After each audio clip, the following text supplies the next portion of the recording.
Thiès plus particulièrement dans la commune de Thiès Ouest pour ñu préparer wu dem ci mobilisation bu mag bi nga xamante ni suñu président parti mooy Ousmane Sonko moo ko woote. donc gis ngeen mobilisation bu am solo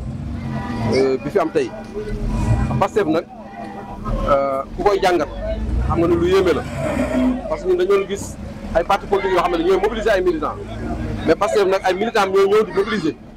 maanaam ay militants ñoo ñëw demander pour dem donc loolu président Ousmane Sonko moo ko waral donc doo xam ne bees moo ko waral di wax nag ñun Ousmane Sonko li ñu ko toppee mooy gëm projet yaakaar naa képp xam système mu yàgg koo wax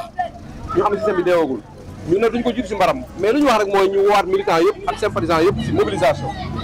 on nous appelle à la mobilisation on nous appelle à être très serein pour système bi nga xamante ne boobu ba léegi ñu ngi waxee pendant des années mi ngi taxaw képp ku xam système xam ne système bi deewagul donc nag ñun dañuy dem pour déglu suñu président Ousmane Sonko bu ñu fa jógee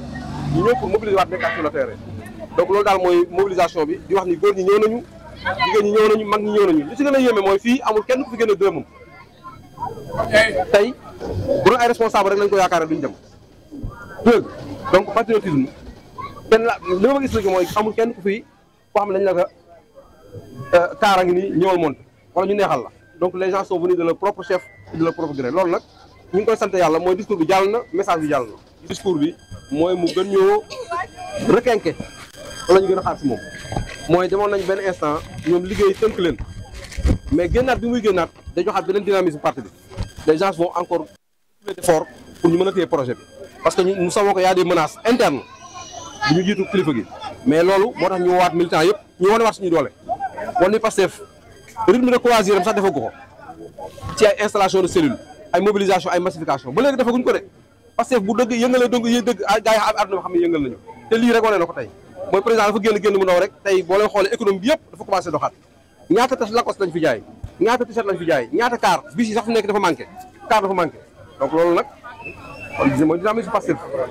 gëw ma ne am na crise man ba dernière minute gëm ma ne am na crise xam nga gestion pouvoir moo mel noonu toujours kër gi nga nekk sax yenn saa yi ngeen réeroo à plus forte raison état donc nag loolu ñun ñu xam fi ñu jógee xam fi ñu xeex toujours bu ñu réeroo ñu mën a delloowaat jiwaat pour l'essentiel mooy ñu mën a régler soxla Sénégal et je pense que képp xool réew mi nu muy doxee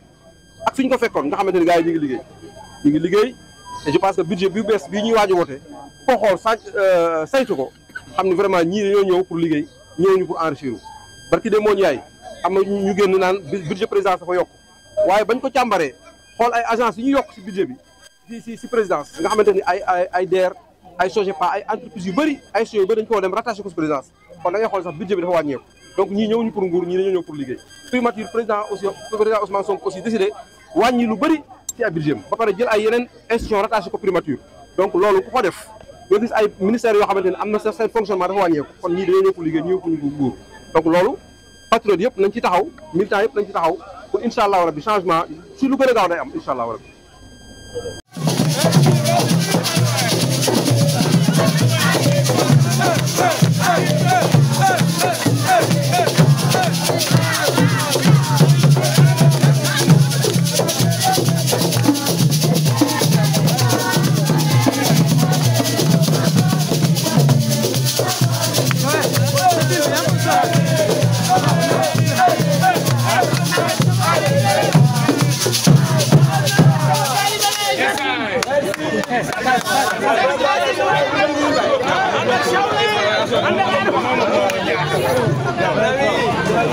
Anda